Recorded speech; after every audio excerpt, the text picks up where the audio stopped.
Hey Cotton Balls, I'm Nightrail, and welcome to Nightrail Podfic. Today we'll be starting the reading of the fanfiction The Ghosts of the Gotham Opera House by J_J19 Uncontrollably Alt on AO3. Summary. In the aftermath of the battle atop the Statue of Liberty, Peter Parker is thrust into a new reality where he's a stranger without an identity. Homeless and displaced in the alleys of Gotham, he must navigate a city overrun by crime to forge a new path. Meanwhile, Gotham's shaking with the arrival of Red Hood, fueled by years of grudge-holding and a burning desire to settle the score with his old man. He's back in town and ready to cause chaos. But as he grapples with memories and family ties he thought he'd left behind, keeping that vengeance alive gets trickier than he ever imagined. When they stumble upon each other amidst the shattered remains of the Gotham Opera House, an unlikely bond forms. Amid the wreckage, they forge a peculiar friendship, joining forces to navigate the tangled web of obstacles ahead. Chapter 1. Peter. To stop the multiverse from collapsing in on itself, Peter had to make a choice. It wasn't even really a choice. There was only one answer that Peter could have given. "Send me away," Peter says. He is standing on the Statue of Liberty, watching as Doctor Strange attempts to hold the universe together. His friends are down below him, injured because of him, in danger because of him, because he made the wrong decision. He won't do that this time. He won't make the wrong choice again. Not with them on the line. Not after Aunt May spent so much time trying to make the city a better place. The world a better place. Not after his choices cost Aunt May her life. Cost Uncle Ben his life. Not after his failure on Titan cost so many lives.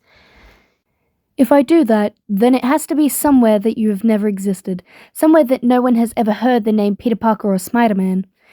There's a sort of desperation in Doctor Strange's voice, because he knows the way that Peter does. As long as Peter Parker continues to exist on this earth, the cracks will not stop. Peter's existence is causing the breaks, and so he needs to be taken out of it. He needs to be fully removed. "It's okay, Mr. Doctor Strange." Peter jumps up to stand on the same level as the sorcerer. "It's okay. Send me away." Damn it all, Doctor Strange curses as the lights around his hands flicker. There isn't much time. Say your goodbyes. Right. Peter jumps down to where Ned and MJ are waiting for him. Ned and MJ, who have been there for him through so much. Ned, who's been his best friend for as long as Peter can remember, who has always been by his side. MJ, who taught him so much, how to be confident, how to stand up for himself. "What's happening?" Ned asks, his eyes darting nervously between Peter and the tears in the sky. Peter scans his eyes over them, taking in their appearances, cataloging every speck of dirt and sweat and injury. His eyes linger on the cut on MJ's forehead. His mind keeps playing the scene of her fall over and over again. Doctor Strange has a way to stop this. He can fix it. "What's the catch?" MJ asks, straightforward as always. "I have to leave, go to another universe. The spell is pulling all these people here because of me, and it's going to keep happening as long as I'm here. So I have to go to a universe where Peter Parker doesn't exist, so that Doctor Strange can stabilize this one." "And then you can come back?" Ned asks. Peter doesn't know. If multiversal travel is possible through magic, then who's to say that it isn't also possible through science? If Peter had the right tools, if he could find the right resources, who's to say that he couldn't bring himself back? But how would he know when it was safe? How would he know that he could return without starting this all over again? And if he does come back, then what happens next? Because in order to stabilize this reality, Peter has to no longer exist in it. He has to be completely erased from everyone's memories. Every record of him having ever existed will just be gone. "And then I can come back," Peter lies. Ned lets out a breath, his shoulders slumping. MJ reaches out and takes hold of Peter's wrist in a tight grip. "You will come back?" MJ says, somewhere between a demand and a question. Peter pulls both of them into a tight hug, being careful not to crush them too hard. He feels their arms wrap around him as well. He smells the salt of their tears mixing with the smell of sweat and blood, and underneath it all, their familiar scents. The smell of home, and the sound of their hearts beating pound in his ears. "It's going to be okay," Peter tells them. "It's all going to be okay now. You guys will be safe. I'll make sure that Doctor Strange gets you home safe. It takes everything in him to pull away, to free himself from their holds. He backs away from them, as everything in him begs him to stay, to never let go of them. He thinks of Aunt May, of her words, "With great power comes great responsibility." And his responsibility is to keep the people he loves safe, to keep his mistakes from ruining so many lives. "I love you guys," Peter says, and then turns away and jumps back up the scaffolding to where Strange waits for him. "It's time," Peter says. "I'm ready." "Are you sure about this, Spider-Man?" Strange asks. "Yes, I'm ready, Dr. Strange." "Stefan. You can call me Stefan." "Okay, Stefan." No, still weird." Strange's hands move in a different way from before, and a duffel bag falls to the ground in front of Peter's feet. He recognizes the bag from Happy's apartment. It's the one that he'd brought with him when they'd had to vacate their own home, now stuffed full to near bursting. "I got what I could, but without my full focus, I don't know what I might have missed." That's okay," Peter says, as he picks up the bag and slings it over his neck. It's more than he expected at all. "Take care of yourself, Peter." A ring of glowing orange lights filled with symbols appeared beneath Peter's feet. Peter takes a deep breath and then pulls his mask back on as he braces himself for what is going to come next. "I will." The ring glows brighter and brighter, and then everything is gone. Peter is falling. Peter remembers dying. He remembers feeling himself being ripped apart as his healing factor has struggled against it. He remembers the feeling of laying in Tony's arms as he turned to dust. This feels almost the same. He falls and falls as something rips at him. Bright lights flash by him, and when Peter tries to focus on them, it's almost like he can see through them, see flashes of places and people that he's never met. He wonders briefly if this is his fate, if somehow Dr. Strange's spell had gone wrong, if he was somewhere now trapped in this place between the universes, forced to exist everywhere at once and never at all. Then he feels the tug, right in the center of his chest, like something has grabbed onto him, and suddenly he's being pulled towards one of those balls of light, faster and faster. He grips the strap of his double bag tightly with one hand and braces himself. Through the light, he can see a city, dark and dreary, with a light shined onto the smoke-filled sky above it. Peter brings an arm up to cover his face as he feels himself crash through the light. He finds himself in the sky, falling fast. Too fast. He's barely able to tell the sky from the ground as he tries to orient himself. How much web fluid is left after the fight?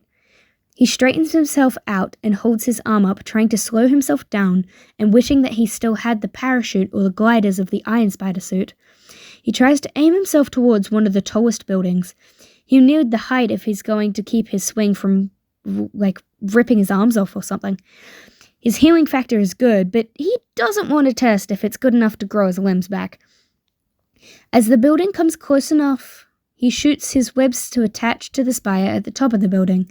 It takes a few loops around it, but he slows to a speed he's more comfortable with and immediately shoots out another web, moving from the building as fast as he can.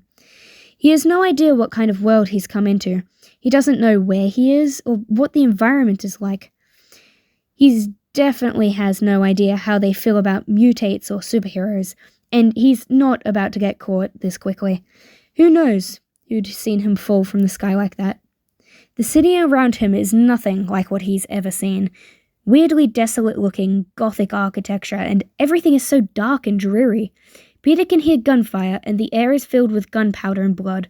As much as he wants to keep swinging, to keep moving, but he needs to stop and take stock of his supplies. He doesn't know how much web fluid he's got left, and he needs to be careful until he can find a new lab to make more. It doesn't take long for him to find a part of town that seems to be less populated. He can hear the sounds of people, but not a single one seems to be on the streets. There's a large building on one of the blocks, an old theatre or something. Peter lands on the side of the building and quickly climbs inside through a broken window. He drops himself to the ground and takes deep breaths as he tries to calm his racing heart.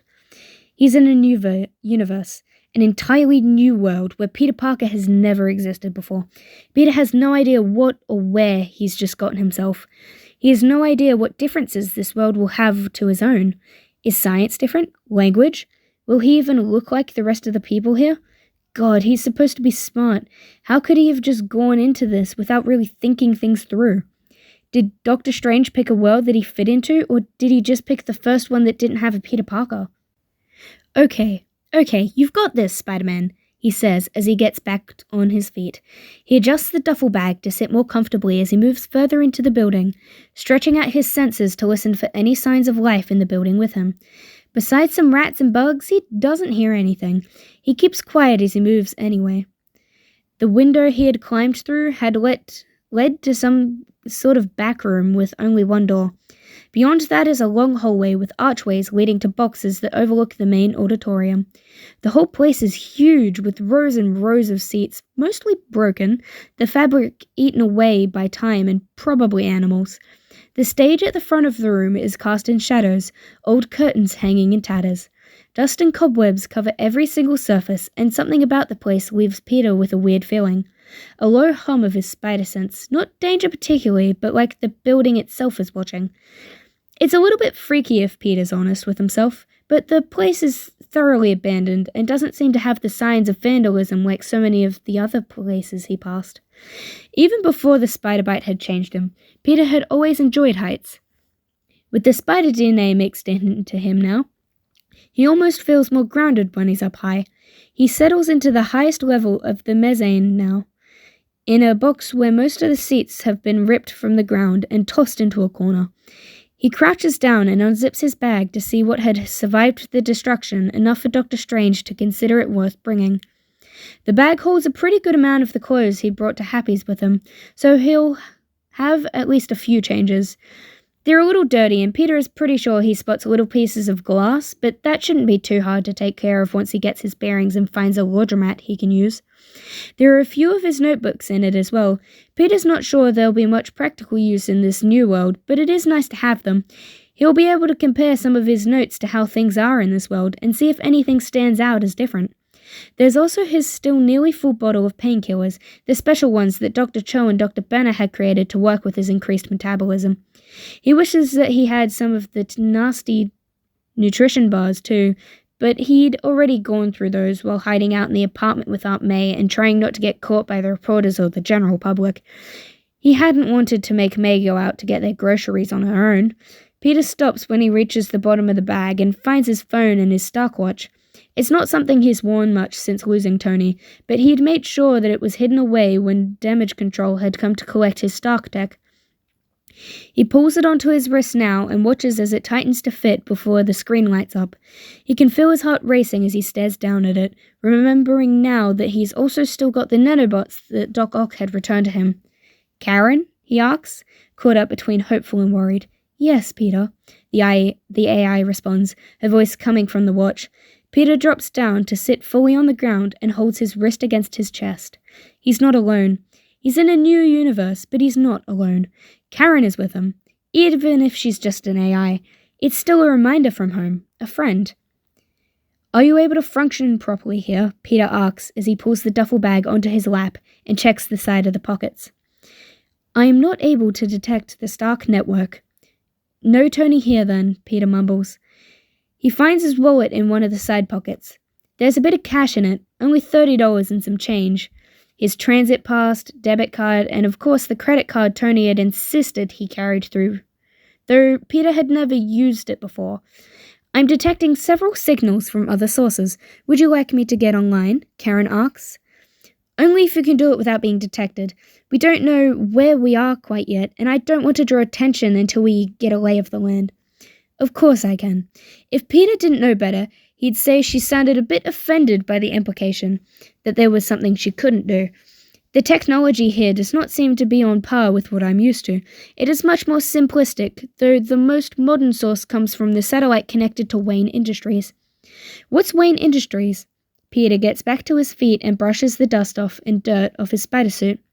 He'll have to clean up a bit if he wants to make this place his base of operations for the time being. "I'm not able to give you that information until I have connected to their network." "Right, okay, go ahead and do it." Peter pulls out some clothes from the duffel bag and gives them a good shake. He realizes as he hears the glass shards fall to the ground that he probably should have done that somewhere else, but it's too late now. He pulls off his mask and sets it aside before reaching to the button at the back of his neck to release his suit. It's pretty cold in the theater, so he moves quickly as he changes his clothes, pulling a pair of socks on last, then stuffing his feet into the only pair of shoes that had made it into the bag. He folds up his suit once he's done and considers the golden spider on the front of it. The nanobots had been pretty close to fully charged when Doc Ock had taken them, but who knows how much juice had gotten used up. He should disconnect them from the suit and find another use for them, at least for the time being. He definitely does not want to leave them sitting around anywhere that somebody could potentially grab them. I have fully integrated with the network of this world, Peter, Karen says. I am downloading information now. That's great, Karen. Can you still connect with the nanobots? Yes, they are responsive. I need them to be smaller, something I can carry with me that won't be too noticeable. May I make a suggestion? Karen asks. Go for it. Peter zips up his duffel bag and looks around a bit before deciding to go over to the wall and hang the bag from a mostly intact wall chandelier. The nanobots could be used as headphones. This will help to dampen sound when you are experiencing sensory issues, and it will allow us to communicate more covertly. It is a pretty sound idea when Peter considers it. He has no idea how his senses will react when he goes back out onto the streets of this world, and the last thing he needs is a sensory overload when he's in unknown territory. Plus, having a constant connection to Karen will feel a lot better than doing this solo. Let's do it, he says, watching as the nanobots immediately shrink down and form into headphones. Peter slips them on over his ears, and the relief is near immediate. No longer can he hear all the sounds from outside. The car alarms and the gunshots and the sirens are gone, leaving behind only the sounds of the theater. Peter checks his supply of web fluid and is thankful to see that he's still got at least a few days' worth left if he is careful. He moves to the corner of the box and sits down with his back against the wall, pulling his knees up to his chest. It's getting late, Peter, Karen's voice says gently in his ears. Peter rests his chin on his knees and closes his eyes. This is where we'll be staying for a while, Karen, he says to stave off her suggestions of returning home. There is no home to return to now. They'll both just have to get used to that. Hey, Cotton Balls, that's the end of Chapter 1. Have a good day, and thank you for listening. See you again in Chapter 2.